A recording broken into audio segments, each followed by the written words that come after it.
Ué. Põe aqui no Nota de Rodapé, a gente vindo aqui para mais uma entrevista na rádio.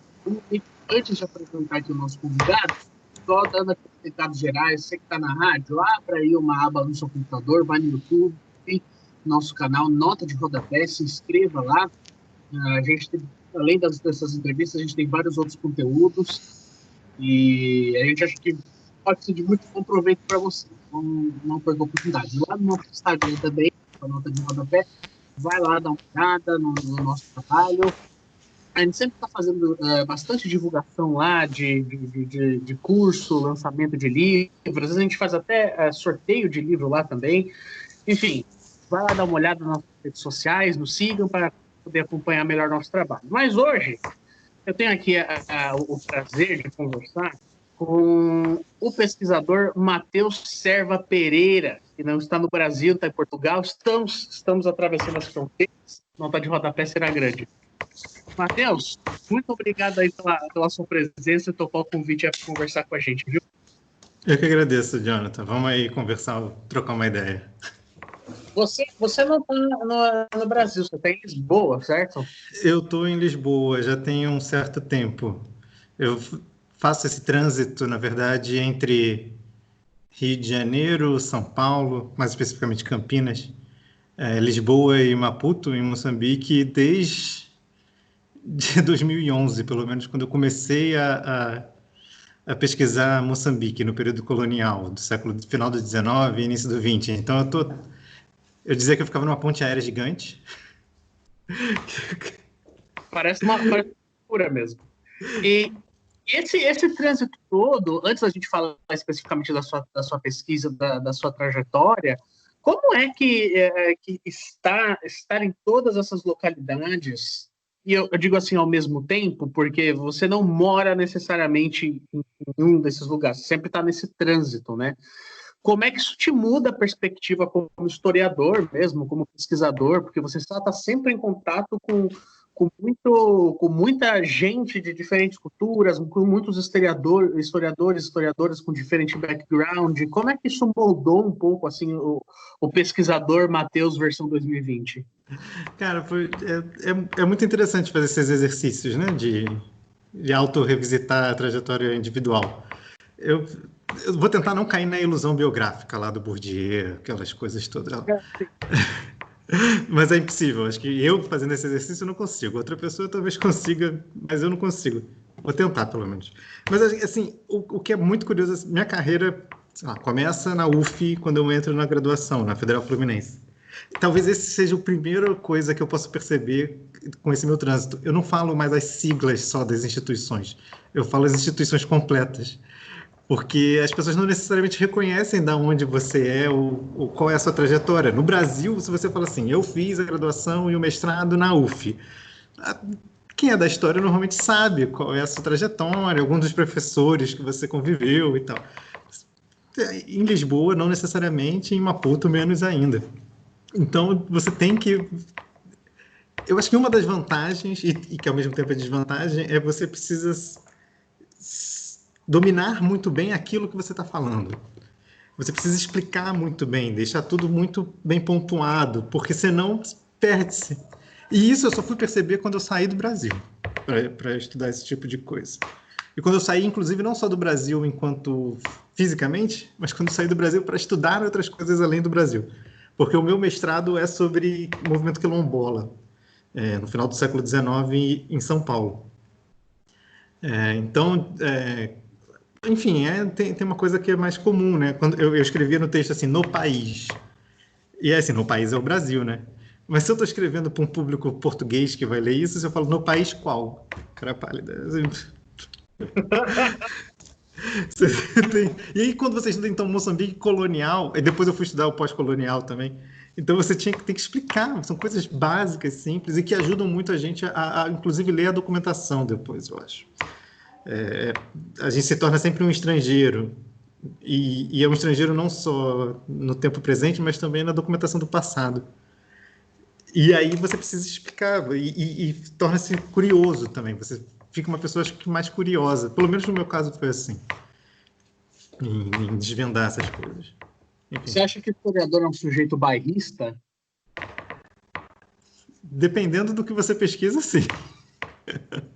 Você sente algumas resistências, assim, ponto de você ser um brasileiro pesquisador, com temas ligados a outros países? Você sente uma certa resistência nesses outros países, tanto na Moçambique quanto em Portugal? Cara, assim, eu enquanto indivíduo nunca senti, né? Mas dizer que não existe é mentira. Eu acho que existe. Eu acho que eu tenho algumas vantagens. Pelo menos é o que eu sempre conversando com outros colegas e tal, que são vantagens de privilégios mesmo, né? Assim, em Portugal, se eu não abrir a boca, eu tenho cara de português, então eu passo. Eu passo, eu tenho. Meu pai é português, né? Eu nasci no Brasil, mas meu pai nasceu em Portugal. Então eu tenho essa cara assim meio de português. Na rádio as pessoas não estão me vendo, mas se procurar no Google vão ver. Aí, assim, eu acho que pelo menos eu sou branco também, né? O que em determinados espaços abre portas, é evidente. Eu sou de classe média, nascido e criado num subúrbio do Rio de Janeiro, mas assim, numa família estruturada, então, com mãe professora, pai funcionário público. Então, essas coisas, assim, isso sempre me favorecem em determinadas questões, mas em outras não necessariamente, né? Eu acho que, assim, eu gosto muito de um historiador italiano chamado Alessandro Portelli, que estuda história oral, movimento operário. Ele tem uns textos sobre a ética na história oral, que nem é algo que eu faço muito, eu não sou muito da história oral, já fiz no passado, hoje em dia faço menos. Faço menos. Mas aí ele falando assim, olha, você tem que tratar com respeito as pessoas que estão te recebendo nesse lugar. Mesmo que você não necessariamente concorde com o que elas estão falando. E o respeito não é você concordar de maneira absoluta. É você, inclusive, mostrar que você discorda do posicionamento do próximo. Mas isso traz com que as pessoas entendam que você é próximo delas, né? Em Moçambique, a última vez que eu estive lá, foi a primeira vez que eu fui apresentar essa minha pesquisa mais recente, que é sobre a documentação de solicitação das populações africanas para se tornarem assimilados. Enfim, o colonialismo português estabelecia regras jurídicas para as pessoas terem um acesso a uma determinada cidadania, que era essa categoria de assimilado igual ao europeu. E aí isso abria determinadas portas para a pessoa e impedia que ela sofresse punições, assim, às vezes, do colonialismo português, do racismo colonial. Só que isso é um tema super delicado hoje em dia em Angola, em Moçambique, porque, enfim, é como se a pessoa estivesse se curvando à dominação colonial, né? Eu estava com receio de apresentar esse trabalho lá em Moçambique. Só que foi isso, eu tratei como um trabalho historiográfico, né? Onde e que você está tratando com vidas, mesmo que sejam vidas passadas. E aí, se Uhum. você assim, é bacana isso, sabe? Assim, as pessoas te tratam bem se você está respeitando o passado desse país e das pessoas que viveram nesse país. Então, isso É, pelo menos. eu te pergunto isso porque no mundo acadêmico, principalmente no mundo acadêmico norte-americano, existe aquela figura que é o brasilianista, né? Eu tive a oportunidade recentemente de conversar com a professora Barbara Weinstein e ela escreveu um artigo falando sobre isso. Ela fala que existe aquela figura do brasilianista norte-americano clássico, né? Que é aquela pessoa super branca que vai falar português com baita sotaque, ser viciado em caipirinha, e vai andar com roupa de turista no centro de São Paulo. E todo mundo vai perceber que ela é americana, mas que normalmente a academia, os universitários brasileiros adoram essa figura do americano brasilianista. Mas parece que na contramão existe um certo receio dos historiadores brasileiros de falarem de temas que estão para fora do Brasil, né?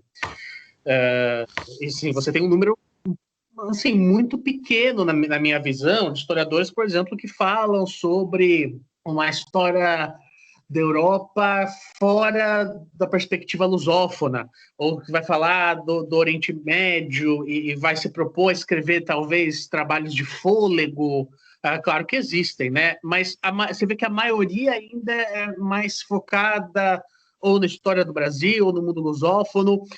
E vai muito dessa questão, assim, eu não sei se talvez exista uma resistência, né, dos estrangeiros, que eles não são tão receptivos como nós, assim, com historiadores de outras nacionalidades falando de temas nacionais deles, né? Eu fico pensando assim, cara, 1 milhão de coisas aí que a gente pode apontar. Tem desde, assim, o Brasil é muito grande e vamos ser sinceros, até, sei lá, os anos 80, 90, o nosso campo de pesquisa historiográfico era diminuto sobretudo, Rio de Janeiro, São Paulo, Minas, Bahia, um pouquinho, e se expande muito há muito pouco tempo, né? Assim, eu tenho 34 anos, então se expandiu mais ou menos nessa mesma época em que eu estou vivo, na verdade. Então, a primeira coisa, assim, tem muita coisa para pesquisar, né?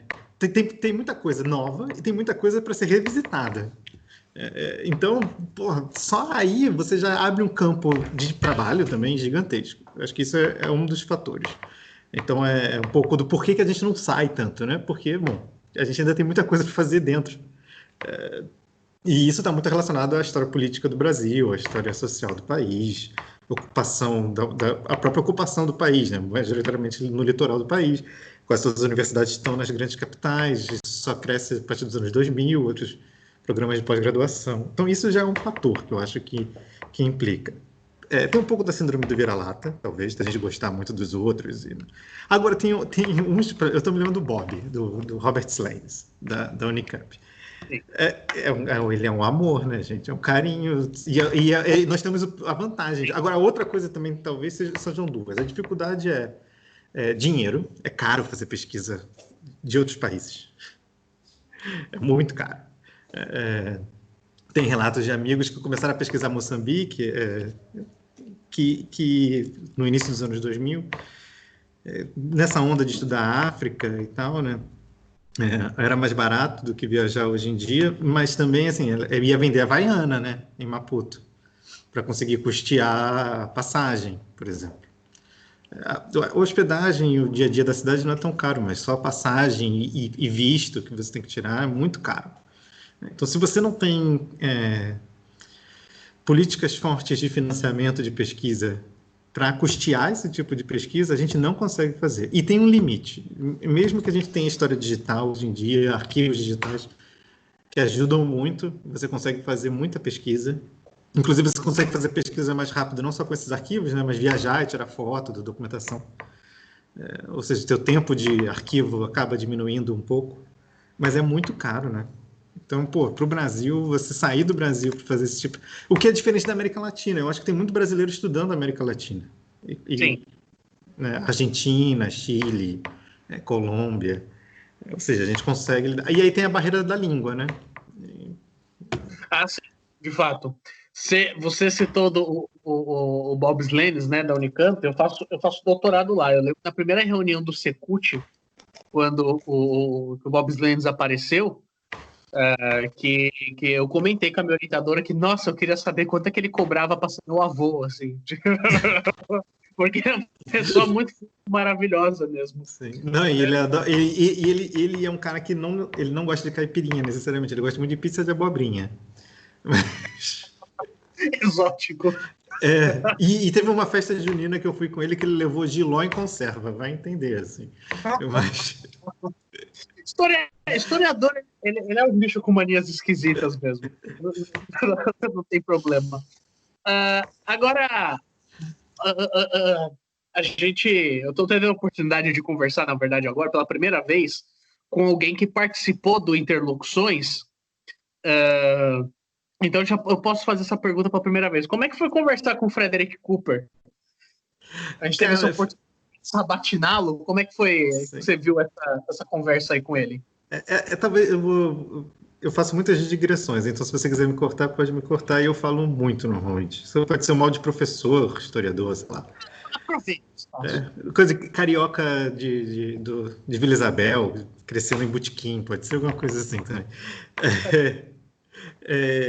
Então, eu tive muita sorte. Eu vou falar um pouco de novo da minha trajetória, mas é porque eu comecei um pós-doutorado na Unicamp, e aí fiquei um tempo na Unicamp, depois vim para cá, para Portugal, para desenvolver mais a pesquisa aqui no ICS. Voltei para o Brasil, fiquei um tempo no Brasil, e aí depois voltei para cá, contratado como um investigador do ICS. Foi mais ou menos assim. Mas nesse tempo em que eu fiquei nesse trânsito, assim, de 2017 para cá, eu tive muita sorte de conhecer pessoalmente a bibliografia, que é o que eu falo. E é muito... É bacana, é meio surreal, assim. Eu gosto muito do trabalho do Sanjay Seth, que é um professor da Universidade de Londres. Eu gosto muito... tive a oportunidade de assistir o Paul Gilroy aqui também. O Mbembe eu tive num bairro popular daqui de Lisboa, Cova da Moura, ele participou, eu consegui conversar um pouco com ele. E o Cooper também. A coisa mais interessante para mim, a princípio, é de perceber a humanidade por trás dessas personagens que a gente só conhece por texto, né? A outra é que, assim, eu fui achando, a gente vai achando que vai conseguir fazer perguntas e tal, não sei o quê, e não consegue, mas ao mesmo tempo ele esclarece muitas das questões que estão ali por trás. E o que eu acho, talvez, assim, o do Cooper eu não passei tanto por isso, que eu tinha curiosidade muito de perguntar para ele temas variados que ele abordou ao longo da sua obra. Mas eu gosto muito dos historiadores clássicos, pelo menos para mim, que eu li muito. Quando a gente chega para assistir eles falam outra coisa completamente diferente do que você imagina que ele vai falar. Então eu acho isso muito curioso. Jonathan, acho que travou aqui para mim.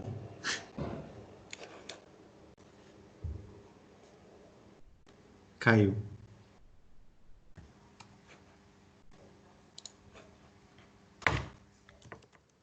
Jonathan? Oi. Tinha Sim, travado. é uma travada. Tá. Mas eu tô te acompanhando.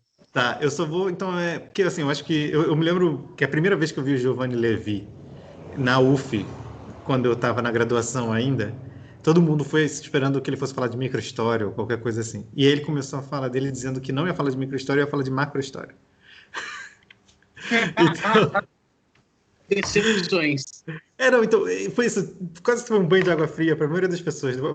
Pelo menos para mim, foi muito curioso, porque eu pensei, bom, eu já li as coisas dele de microhistória, então, o que passa na cabeça desses historiadores que já estão muito mais na frente do que eu nas suas pesquisas, e como é que eles fazem essas conexões? E eu acho muito bom a gente poder ter o privilégio de acompanhar essas conexões distintas das primeiras pesquisas para o que vai sendo desenvolvido ao longo de 30, 40 anos de carreira, né, desses pesquisadores. Eu acho que talvez isso seja o mais curioso e o que faz com que a gente aprenda mais. Então, Não, talvez essa... certamente. Você, bom, você é carioca, como você mesmo disse. Agora, já que você gosta de digressão, vamos voltar bastante. Vamos falar um pouco. Por que um garoto carioca lá do subúrbio quis fazer história? O que te motivou, assim, as suas experiências de adolescente que te mostraram? Você já conhecia, de certa forma, o mundo da pesquisa? Você seguiu aquela velha ideia de, pô, eu quero ser professor de história? Não, eu não sabia o que era pesquisa. Minha mãe é professora, foi minha professora de biologia no ensino médio, primeiro, segundo e terceiro ano, fui aluno dela. Eu tenho uma irmã mais velha e um irmão mais velho. Oi, desculpa, não ouvi. Mas tá dar desgosto para ela mesmo, então. Foi ela. Ela me alertou, dizendo assim: não vai querer ser professor, meu filho. Você vê como é que eu sofro. Mas ela, mentira, isso. Minha mãe, claro, tem todos os problemas da profissão, mas ela sempre foi uma apaixonada pelo magistério, assim. Então, não tem nenhum desgosto, na verdade, da profissão. Ela continua dando aula, ela não é aposentada. E ela gosta muito de ser professora. E isso foi, na verdade, muito bom para depois, quando eu virei professora. Ela me ensinou muito a me espelhar nela enquanto professora, assim, um professor sério e tal. Mas como pesquisador de história... Então, eu falei para você, eu acho que meu sonho de verdade era ser jogador de futebol. Mas eu sou... Isso no programa mesmo, você falou, tá certo. Eu sou perna de pau, eu sou muito perna de pau. Eu não sei nada. Quer dizer, eu tentei, já fui federado, joguei campeonato de salão. Ainda fala salão, futsal, sei lá. No Rio de Janeiro, campeonato estadual carioca mirim, essas coisas assim, mas pô, não ia dar certo, eu ia passar fome. Não que historiador não passe fome também. Eu falar Doente. Você planejou essa carreira aí. Mas de repente vai passar mais fome. Mas mas é isso, eu cresci, eu acho que meu objetivo para fazer história era uma maneira de fazer política. Era uma maneira de me engajar dentro da universidade em pautas políticas, e não necessariamente políticas partidárias, mas assim, bom, não tenho, na minha família nunca teve ninguém militante de nada, assim, tenho pessoas engajadas de esquerda, na minha família por parte de mãe, principalmente, na Tijuca, no bairro do Rio de Janeiro. Mas, assim, era um momento, eu acho que pode ser por, sei lá, eleição do Lula, ou eu estava me descobrindo enquanto indivíduo, ou oposição à escola e ao meio na qual eu cresci, de classe média do Rio de Janeiro, e vindo de uma família tradicionalmente de esquerda, que não encontrava muito bem esse espaço nos outros ambientes que eu vivia para além da escola. E eu resolvi fazer história muito por causa disso. Não foi para ser professor, não foi para fazer pesquisa, não foi para nada disso. Mas aí é aquela coisa, né? A gente vai descobrindo assim no meio do curso também. Aí eu entrei em chapa de eleição de centro acadêmico, aí se decepciona, e aí depois precisa começar a arranjar para ganhar dinheiro, né? Então eu comecei a correr atrás de bolsa. Essa é uma eterna decepção, né? A gente só renova as decepções. Não, mas é bom porque a gente renova, porque tem gente que se afunda na decepção e fica, né? Ninguém morre amargurado com uma decepção só, né? Não, e aí, pô, mas aí vem a esperança nova, é sempre bom.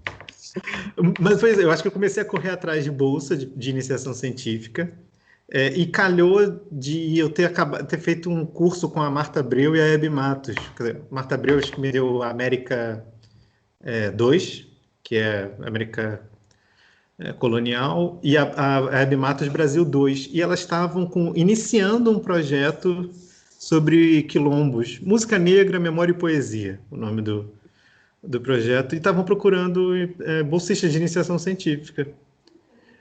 E eu tinha gostado muito dos cursos delas, estava com muita vontade de trabalhar com elas, e eu vi em que essa pesquisa podia... Ela, na verdade, me abriu portas depois e me ajudou a perceber que era possível fazer política por meio da historiografia, na verdade, de uma maneira muito ampla, tanto o que é historiografia, tanto o que é política. Então, acho que foi mais ou menos isso, assim. E aí fui, né? Aí entrei de cabeça e não parei mais. Legal que você citou a professora Hebe Matos, porque eu acho que minha próxima pergunta vai um pouco em direção a isso. Professora Hebe Matos, que é a historiadora com mais nomes, né? Que é Hebe Maria da Costa Matos Gomes de Castro. Não tem um Machado aí no meio, não? Ou já teve? Olha, não sei, mas pode ter, viu?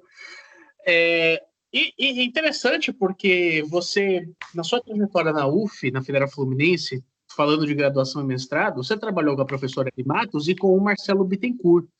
Eu queria muito que você falasse dos dois, assim, como é que eles te ajudaram a te moldar como historiador, como a experiência de pesquisa com eles, enfim, fez você moldar o seu olhar para a história. E, enfim, são duas pessoas muito diferentes, né? Então, acho que é uma experiência muito interessante.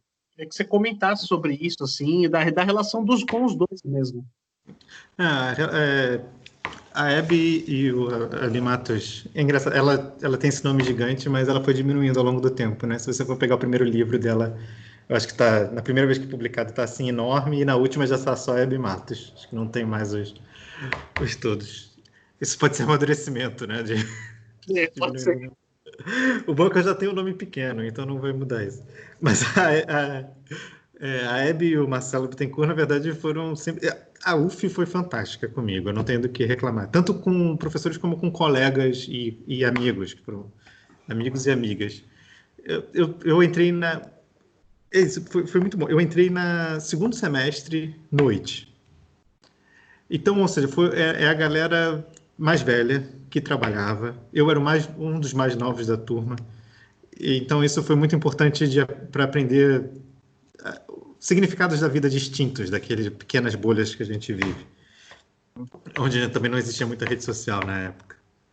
Estava começando, né, o Orkut, sei lá. Mas assim, a Hebe foi fundamental para o meu aprendizado enquanto produtor de um conhecimento engajado. E que é engajado, não no sentido, é porque eu fico falando no sentido amplo, mas é porque assim, é engajado em lutas muito concretas. Luta por direito à terra, luta contra o racismo, luta pelas vozes excluídas da história terem voz e serem entendidas enquanto agentes sociais com interferência direta nos rumos da história, com H maiúsculo, sabe? Então, ela não ter medo de experimentação. Então, é trabalhar com história oral, trabalhar com audiovisual, trabalhar com coisas que não necessariamente você domina, mas que tem que ser trabalhadas porque trazem consigo várias coisas. E a Marta Abreu também foi muito importante nisso. Ela estava junto nesse projeto. E tem outras também. A Ana Maria Mauad, que era... É porque a gente era do Laboy, né? O Laboratório de História Oral e Imagem. Então, a Ana Maria Mauad, o Paulo Quinaus, tem outras, assim, sabe?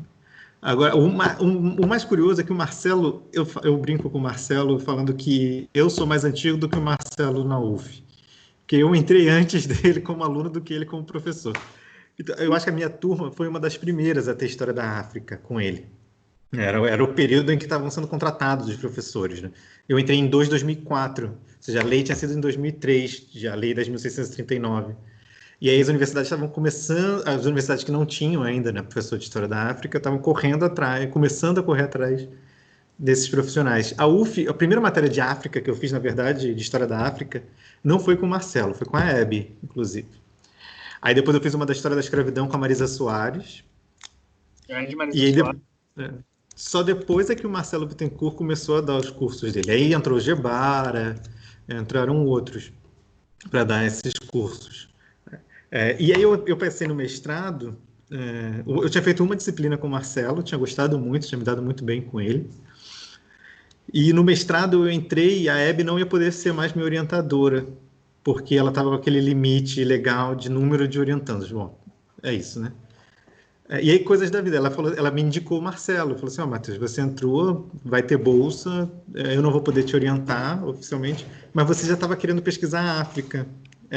Era uma coisa meio vaga, né? Assim, eu estudava Santos e as transformações nas relações de trabalho. Eu venho de uma história social do trabalho e história social da cultura. E aí eu queria estudar Santos, os movimentos quilombolas, a migração europeia junto com os ex-escravos. E ela falou assim: ó, o Marcelo pode te ajudar a pensar e comparar essas transformações das relações de trabalho.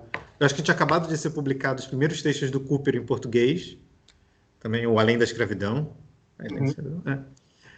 E aí eu bem carioca, maneiro, vou lá.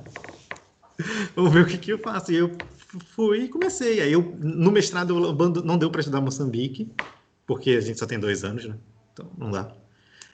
E aí eu foquei em estudar os santos e os movimentos quilombolas, o quilombo de Jabaquara de lá, que é algo que até hoje eu recebo e-mail de gente que consulta a dissertação e os artigos e tal. Meu último artigo sobre isso foi em 2016.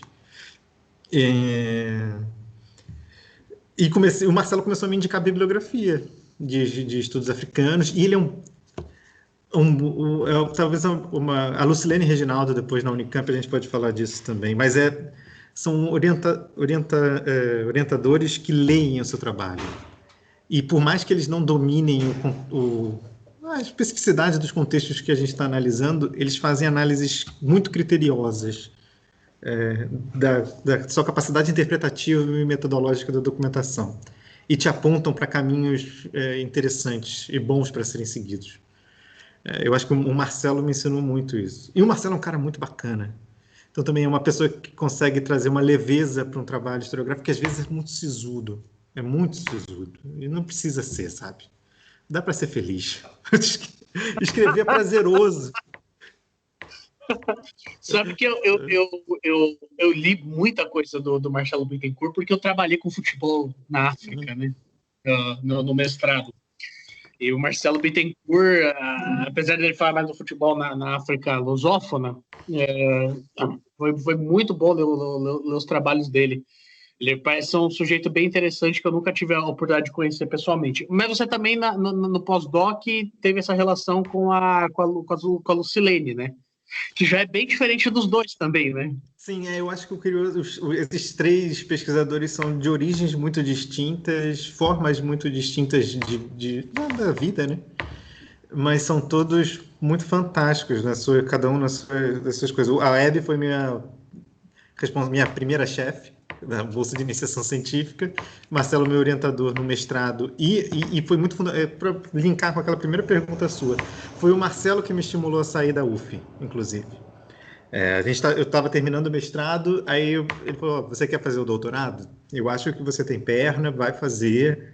Eu já estava dando aula também, em escola, né? Normal.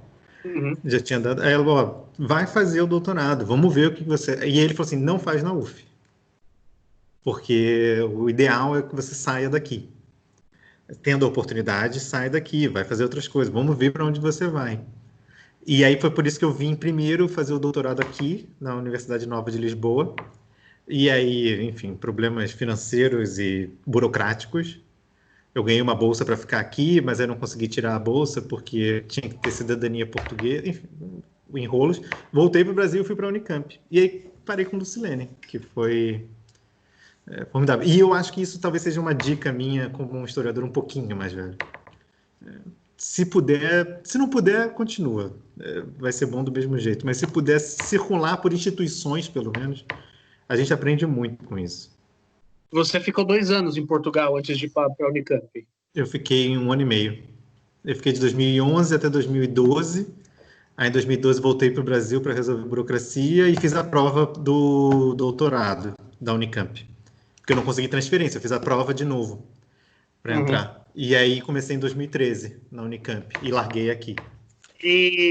Mas quando você foi para Portugal em 2011, qual que você pode dizer assim que foi seu primeiro choque lá, assim, em relação institucional mesmo, acadêmica? O que as coisas que mais te bateram assim em relação a, pô, isso aqui é muito diferente do que eu estou acostumado lá no Brasil? Sim, eu acho que assim, a primeira coisa foi a ausência de disciplinas, de matéria, né? Portugal não tinha matéria, você não precisava fazer matéria para fazer o doutorado, até o ano que eu entrei. Quando eu entrei era o primeiro ano, então eles ainda estavam se estruturando, pelo menos na Universidade Nova de Lisboa, o que é muito curioso, assim, né? A ideia de que você só faz pesquisa, você não discute necessariamente com outros pares textos de temas variados. Uma outra coisa que foi muito curiosa para mim, eu achei a hierarquização entre aluno e professor, e não só entre aluno e professor, mas entre os próprios alunos e a instituição, os funcionários da instituição. Eu lembro que a primeira vez que eu recebi um e-mail da universidade me chamava de professor doutor, e foi muito esquisito. Alguém me tratar como professor doutor. Não, assim, ninguém manda isso pra gente no Brasil, e eu acho realmente bem besteira quando a pessoa está dentro de uma instituição, assim.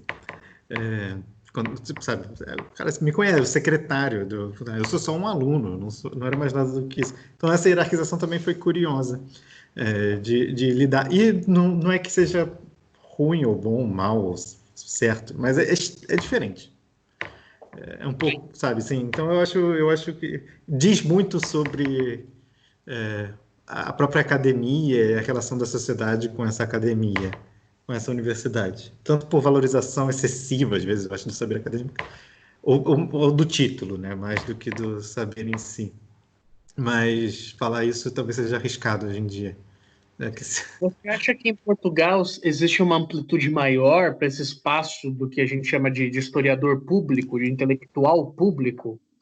Existe um reconhecimento do cidadão médio maior em relação a esse intelectual ou não? Não, eu acho que não. Eu acho que é muito parecido, assim. Claro, tem dinâmicas distintas. Uma das dinâmicas que eu acho mais curiosas eu acho que talvez não é que seja maior ou menor, mas são espaços que são ocupados de maneira distinta. Por exemplo, eu acho que no Brasil uma das coisas boas e vantajosas que eu sinto é que o saber historiográfico brasileiro, principalmente da onde eu venho, acho que você também é Unicamp, né? Então, mas assim, pelo pouco que eu circulei no Brasil, assim, produção de conhecimento historiográfico anda muito com a maneira que você ensina, e como você vai ensinar e para quem você vai ensinar. Então, ensino e pesquisa estão sempre juntos. Então, a gente está sempre preocupado em escrever, por exemplo, eu tenho textos paradidáticos, escrever manuais, escrever planos de aula, ou seja, a gente tem esse exercício de levar esse conhecimento para a escola e para ensino médio, ensino fundamental. Eu acho que isso é não é todo mundo, não é toda universidade, mas eu acho que esse é o lugar onde o historiador melhor ocupa no Brasil a sua relação com não é publicização do seu conhecimento, mas é com o poder desse seu conhecimento sobre o passado. E a gente faz esse exercício, principalmente quem estuda história afro-brasileira, escravidão, ditadura militar, a história da África. Tem muita... O pessoal medievalista de história antiga também tem essa preocupação, que eu conheço, né, no Brasil. Aqui eu não sinto tanto essa preocupação, são núcleos muito específicos que estão preocupados em essa relação entre ensino e academia. E aí eles ocupam outros espaços, que são esses espaços públicos talvez mais clássicos, que é o jornal, por exemplo. Você escrever para um jornal, você dar o seu comentário num jornal, você ter uma coluna num jornal de grande circulação, ter um programa de rádio, sabe? Eu acho que aqui existe uma valorização do historiador nesse sentido. E eu acho que talvez por estar relacionado à própria formação do historiador, que você não se forma na graduação aqui em Portugal. Eu acho que você não faz licenciatura. Você só vai fazer licenciatura depois, é uma outra lógica. Eu me lembro, pelo menos na minha época na UF, eu fazia as duas coisas. Você se forma para ser historiador e professor, né? Então, é diferente. E aí eu estou agora começando a perceber essas coisas. Primeira vez que eu estou vivendo mais de 2 anos, praticamente, em Portugal. As dificuldades que os portugueses, em geral, historiadores, encontram em romper com uma visão do passado altamente preconceituosa que se perpedura nos livros didáticos portugueses. Coisa que no Brasil, por mais que a gente critique os livros didáticos brasileiros, eles mudaram muito e, a meu ver, melhoraram muito nos últimos anos. Tem muito que melhorar ainda. Oi? Pode dar um exemplo? Por exemplo, uma visão predominantemente pacificadora da ação colonial portuguesa, que entende a ação colonial portuguesa como o reduto da civilização. É como se o contato que a ocupação e a dominação colonial portuguesa sobre Brasil e África tivesse ocorrido por meio de contatos pacíficos entre essas populações, por exemplo. Isso é algo que predomina ainda nos manuais escolares portugueses. É um resquício de um lusotropicalismo do Estado Novo e do Gilberto Freire que dura 30, 40 anos. E continua, assim, no dia a dia, no cotidiano, e muito por conta disso, do ensino de história que é perpetuado no país. E na academia, necessariamente, você chegou a ver alguma discussão desse tipo? Porque você fala, claro, nos manuais de escola, mas para os pesquisadores? Existe um embate grande ainda. Assim, eu acho que eu tenho sorte de estar num núcleo de investigação, que é um núcleo de investigação que sorte, não só sorte, né, mas tem a ver com as coisas que eu pesquiso, que dialoga muito com esse passado, desculpa, e problematiza esse passado, né? Fala sobre racismo, sobre poder, dominação, perpetuação do passado no presente, construção de um projeto nacional que passa pela ação dominadora colonial e pelo racismo português. Enfim, eu acho que eu acho que ainda não é algo que pode ser dito e sentido na maioria do meio acadêmico das ciências sociais e da historiografia portuguesa. Existe ainda um racismo e um ranço sobre o passado colonial muito grande.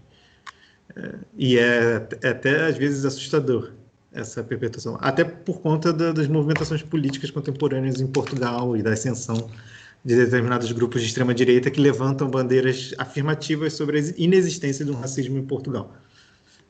Então, muito parecido com alguns discursos brasileiros da ideia de que quem está trazendo racismo é quem aponta que existe racismo, e não que o racismo é estrutural e que é melhor encarar ele quando você reconhece que ele existe, e não jogar ele para escanteio. Claro. E você falou que você foi contratado como pesquisador aí. Como é que funciona essa relação, né? Porque, enfim, não parece que é uma coisa que existe na universidade pública brasileira, alguém ser contratado para ser pesquisador. Como é que funciona institucionalmente isso em Portugal? E É qual isso. pesquisa você está desenvolvendo aí? É isso, não, que eu acho que não existe no Brasil. Não tem, é claro, eu ainda também não confesso que nem eu entendi ainda muito bem como é que funciona tudo. Eu só sei que meu salário chega. Mas não sei necessariamente o que eu estou fazendo ainda. Eu sei o que eu estou fazendo, o que eu estou pesquisando e que gostam do meu trabalho, e que gostaram do meu trabalho, então continua.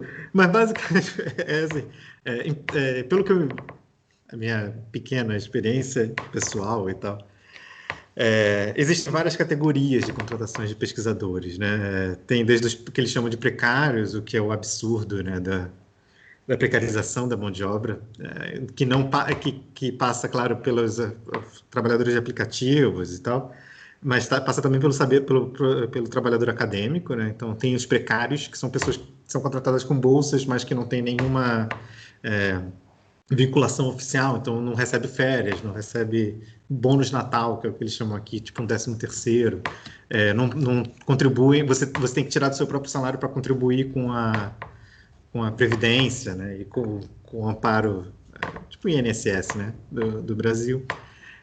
Não é o meu caso, mas tem esses tipos de contratos, que são bolsas de investigação, e tem as pessoas que são pesquisadores, professores das universidades, e tem casos como o meu, que podem ser de diferentes maneiras. Pode ser uma pessoa que se candidata individualmente a um financiamento de pesquisa, e aí tem a FCT, que é como se fosse a CNPq do Brasil, e aí você fica responsável por coordenar uma pesquisa. Tem outras bolsas institucionais europeias que fazem esse tipo de trabalho, e tem grandes projetos maiores, às vezes com mais de um financiador, pode ser uma instituição privada, uma instituição pública, no meu caso é a FCT, que é um projeto grande, coordenado pelo Ricardo Roque, investigador aqui do Instituto de Ciências Sociais, da Universidade de Lisboa. E aí eles prevêem a contratação de outros pesquisadores para fazer esse tipo de trabalhos também. Porque são projetos muito grandes que necessitam de várias etapas distintas desses trabalhos, que são tanto trabalhos mais manuais, arquivo, levantamento de documentação, construção de base de dados e também resultados de pesquisas próprias, né? Nesse meu caso específico, eu faço parte de um projeto chamado... Estou tentando me lembrar do título correto do projeto, mas Arquivos Coloniais Indígenas, Microhistória e Comparações. Uhum. Onde basicamente a gente trabalha com a ideia de que, estudando determinados casos específicos, Timor, Angola, Moçambique e Goa, essas 4 regiões do Império Português, seria possível encontrar relações de escrita e relações de arquivamento de documentação escrita das populações originais, autoctones dessas regiões, Uhum.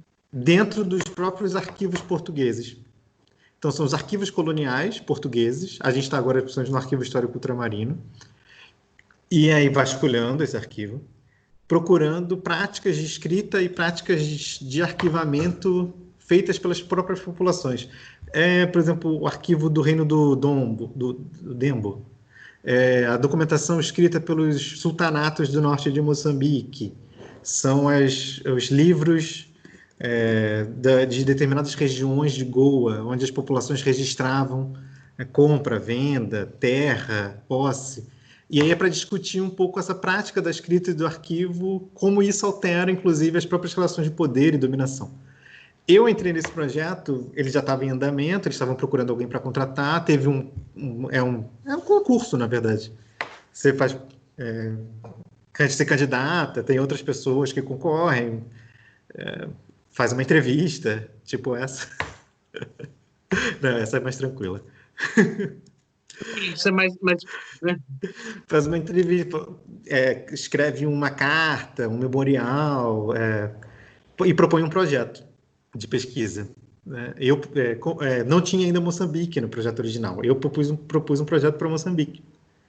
E aí eu fui contratado para isso, para fazer tanto a pesquisa arquivística daqui, do Arquivo Histórico Ultramarino, levantamentos de documentação, que a gente está agora no Conselho Ultramarino, então estou ampliando o meu recorte cronológico.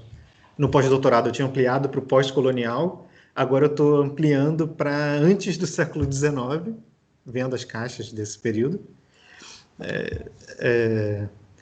E aí cruzando com o que a gente tem encontrado para essas outras regiões, o que é muito interessante, até para entender uma história quase global da escrita no Império Português. E por baixo, né? Ao contrário, não pelos portugueses impondo uma determinada prática, mas como que as populações locais ressignificavam essas práticas no trato com a dominação portuguesa. E o meu outro projeto de escrita é estudar como que as populações no século XX em Moçambique, durante essa legislação que estipulava categorias distintas de acesso à cidadania portuguesa, lidaram com a escrita para ter acesso à cidadania. Porque para você se tornar um assimilado, como era na letra da lei, você precisa saber ler e escrever português. E, entre outros critérios, né? Você precisava também comportar-se como um europeu. O que isso quer dizer? O que significa? Você quer que eu mate algumas pessoas para obter ouro, é isso? Tipo isso, né? Inclusive, isso era uma das grandes reclamações da elite letrada moçambicana, mas angolana também. Que era, vem esses portugueses analfabetos do interior trabalhar aqui, a gente lê e escreve muito melhor do que eles, e é considerado inferior para a legislação colonial. Colonial não, que eles não chamavam, né? Mas para a legislação portuguesa. Como era enviado. Mas é muito curioso, porque aí tem toda essa discussão sobre indumentária, né? Roupa, utensílio doméstico, se a pessoa tinha caneta em casa, por exemplo, papel, porque isso denotava uma distinção social dos comuns da sua raça. Essa é a terminologia horrorosa que aparece na documentação. E aí, o que é uma parênteses, é porque eu pude ir para Moçambique o ano passado e fazer...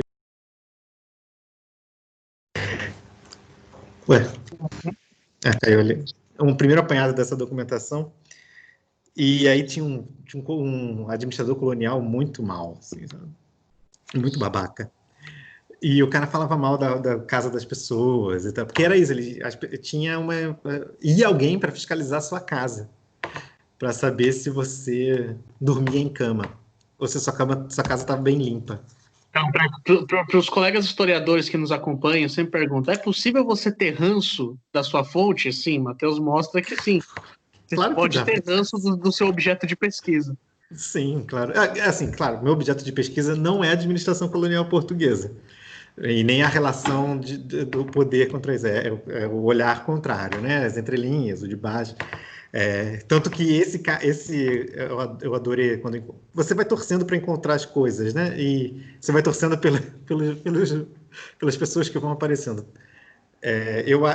Tem um caso numa documentação, eu preciso analisar melhor, mas basicamente foi um funcionário desse colonizador, desse administrador colonial português, vai antes ele tinha feito a solicitação de se tornar assimilado, né, ganhar a documentação, a carteirinha, o alvará e tal. E aí ele sabia que o cara ia na casa dele em um determinado dia. Aí antes dele ir para a casa dele, ele se predispõe a levar o sujeito para casa. Ele falou, não, você pode... E aí o administrador colonial envia uma documentação dizendo que achou isso suspeito, mas que não tinha como contra-argumentar e não passar o alvará lá de assimilação. Então são essas pequenas sutilezas, essas vitórias das resistências cotidianas que são aquele prazer contra o ranço que eu sinto dos administradores. Depois você super podia escrever um texto literário, né? Sim, tem um personagem que eu quero escrever sobre um texto literário, mas eu acho que eu não tenho capacidade também, tipo quando eu queria ser jogador de futebol. Acho que eu tenho tanto vício já de escrita acadêmica. De fazer literatura? Desejo a gente sempre tem, né? Mas aí a gente cai no ridículo, percebe que... Não, mas não é desejo, é medo. Não, medo? Não sei se... Eu acho que assim... É que eu falo, eu não sei porque eu acho que eu gosto muito de escrever, e eu acho que eu adquiri um gosto da escrita muito baseado na maneira de se escrever acadêmica. Eu não escrevo, tem várias maneiras de escrita acadêmica, né? Tem desde os franceses, que eu não suporto como eles escrevem coisas ótimas. Mas Mas, eu acho que gente, eles suportam também, viu? por que eles escrevem com tantas vírgulas e tão difícil, gente? Acho que é uma pirraça deles para incomodar mesmo Sim. o restante do mundo. Deve ser, só pode ser. Mas eu não consigo fugir tanto, assim, claro, eu tenho, e ao mesmo tempo eu não consigo escrever tão bem quanto eu gostaria, né, na literatura. Eu não consigo escrever como Machado de Assis, que é um dos autores mais favoritos que eu tenho, ou como ótimos historiadores que escrevem artigos fantásticos e livros fantásticos como Sidney Chalub, que tem um Sim. domínio da língua portuguesa e não só da língua portuguesa, né, mas de maneiras diferentes de contar histórias que eu não consigo, por enquanto. Talvez eu consiga no futuro. Eu estou me aventurando em outras ferramentas. O podcast, eu acho que é uma delas, que tem toda uma fluidez diferente. É sobre isso que a gente quer falar. A gente vai até aproveitar agora esses nossos últimos minutos aí de conversa para poder fazer essa propaganda. Você agora tá empenhado, né, na divulgação científica também. Me conta desse projeto e fala o que está rolando. Sim, eu aproveito e faço propaganda de várias outras coisas juntas. Dos meus desejos no pós-doutorado foi exatamente poder tentar trabalhar com divulgação científica de alguma maneira. Assim, não era o grosso da pesquisa, minha pesquisa não era isso. Era sobre Fani Mofumo, que é um cantor de marrabenta, o ritmo nacional moçambicano. Mas o arquivo Edgar Lenroth da Unicamp tem um acervo gigantesco sobre a história da África. Então aproveito e convido quem não conhece o arquivo e quem não conhece o seu acervo, ir lá ou entrar no site, no Facebook. Eles são super acessíveis e são ótimos. É um prédio ótimo também para se pesquisar. E lá tem muita coisa de história da África para diferentes períodos históricos, né? Eu trabalhei junto com a Maria e a Marina, que são duas ótimas funcionárias do AEL, e com a Lucilene Reginaldo, e outros, a Jéssica, a Thalita e o Guilherme, tem que sempre referenciar quem a gente trabalha, nesse tipo de primeiro levantamento do que tinha. A Lucilene já tinha começado isso muitos anos antes de mim, e aí eles estavam percebendo que tinha muita coisa sobre dependências africanas. Nesse período. Então, a gente conseguiu uma verba da Fundação de Amparo à Pesquisa da FAPEX, né, da Unicamp, da própria Unicamp, e organizamos uma exposição com a documentação sobre Moçambique para a independência moçambicana. Essa exposição primeiro foi física, teve lá no AEL e depois na biblioteca do Instituto de Filosofia e Ciências Humanas, mas ela tem uma versão virtual, que é uma página do IFISH, depois eu posso passar o link para quem quiser, com já 3 exposições. Uma sobre a Sociedade 13 de Maio, que são os clubes negros de São Paulo. Uma sobre o AEL é um arquivo de movimentos sociais, então eram sobre líderes sindicais, lideranças mortas por conta da sua atuação política, em homenagem a Marielle Franco. E a nossa exposição sobre as independências, a independência e formação da nação em Moçambique. E aí, nessa exposição, claro, a exposição por si só já é uma tentativa de divulgação desse material, mas a gente produziu também uma playlist no Spotify sobre...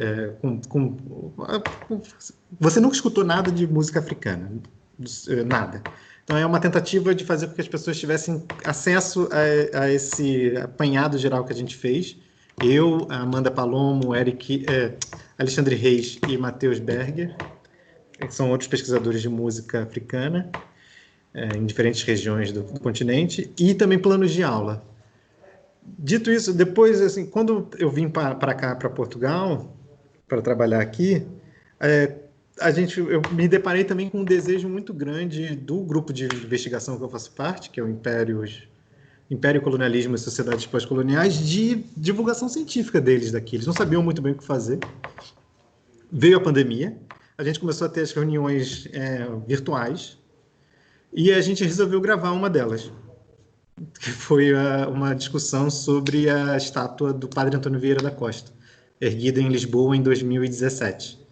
E ela tinha sido pichada um pouco antes, na onda feio, né? Nos movimentos globais do George Floyd, do Black Lives Matter. E aí a gente resolveu gravar. Eu já estava com a ideia de fazer um podcast, porque eu gosto muito de podcast. Acho que a melhor explicação é essa. E aí eu falei, bom, vamos editar essa nossa conversa, que foi uma conversa com muitos historiadores, com antropólogos, portugueses, eu do Brasil, tem gente da Itália. E ficou bom, as pessoas gostaram. E aí agora o grupo de investigação, Império, Colonialismo e Sociedades Pós-Coloniais, vai começar a ter um podcast semestral a partir do próximo semestre, com temas vinculados a discussões, sobretudo com base em pesquisas acadêmicas, né, os historiadores, antropólogos, cientistas sociais, que estudam esse tipo de coisa, memória do império, racismo, colonialismo, colonialidade, pós-colonialismo, resistências, minorias na história. São todos temas que as pessoas que fazem parte do grupo participam, e a gente vai começar a lançar no Spotify e em todas as outras plataformas a partir do próximo semestre, que é uma tentativa também de fazer com que as pessoas tenham acesso a essa discussão. E aí é um pouco voltando à minha circulação, não só daqui de Portugal, né? Mas pessoas que estão no Brasil, pessoas que estão em Moçambique, pessoas que estão em Angola. Às vezes é muito difícil pessoas desses países, Cabo Verde, Guiné, terem acesso a essas discussões sobre o seu próprio passado. E uma maneira da gente tentar, pelo menos, minimizar essas barreiras, continuam existindo as barreiras, né, de internet, de computador e tal, é por meio dessas ferramentas, né? As ferramentas existem, vamos usar elas, então. Então, o podcast, vai sair meu livro no próximo semestre, vai ser e-book e gratuito. Então, Já tem... Já tem título? Já está pronto, já está sendo paginado. Grandiosos Batuques, experiências, tensões e arranjos coloniais em Moçambique. Gosto assim, gosto de título de pesquisa de historiador, porque parece uma coisa assim, né? É um enredo de escola de samba. Eu já comprei livro que eu sabia que era uma pesquisa chatíssima, mas que o título era tão bom, que eu resolvi parabenizar o autor pela criatividade. Olha, eu vou fazer confessar que tem um livro que eu comprei porque eu gostava do título, o autor era muito famoso, mas eu não aguentei ler todo. É aquele do Foucault. Eu que matei. É o caso do assassinato que ele vai investigar. Enfim, eu não vou me lembrar o título todo, porque o título Eu, Rancière, não sei o quê, que matei fulano de caos, quartejei fulano de tal. Eu, Pierre Rivière, que degolei minha mãe. Era um título fantástico, e eu não aguentei ler o livro todo.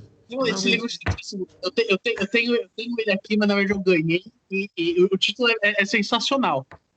Mas fica bonito na estante, você não precisa lê-lo. Então, como eu me mudei muito ao longo dos últimos 10 anos, eu quase já não tenho mais estante, na verdade, de livros. Eu tenho várias coisinhas assim espalhadas. Falta de praticidade, seus livros não podem ficar viajando tanto com você. Pesa muito o livro, cara, não dá. Eu sei. Bom, gente, infelizmente eu vou ter que encerrar esse papo muito legal aqui com o Matheus. Eu sei que se eu tivesse plateia aqui, nós já estaremos ouvindo um A de todo mundo. Mas muito obrigado, viu, Matheus, por esse papo, por essa conversa. As redes sociais do Matheus estão aqui na descrição. Podem procurá-lo, só não vão pedir dinheiro, mas podem enviar dinheiro, que ele aceita. Pode enviar livro também, eu aceito o pagamento em livro. Tá. Pode enviar, mas daí tem que ver se vai enviar aí para Portugal ou se já deixa aqui no Brasil, como é que faz para esse transporte, já que você reclamou de compre e-book. Me manda o link. Boa. Então, para você que nos acompanha no rádio até a próxima segunda-feira, para você que está no YouTube, não se esqueça de curtir esse vídeo, compartilhar e se inscrever no canal. Até a próxima.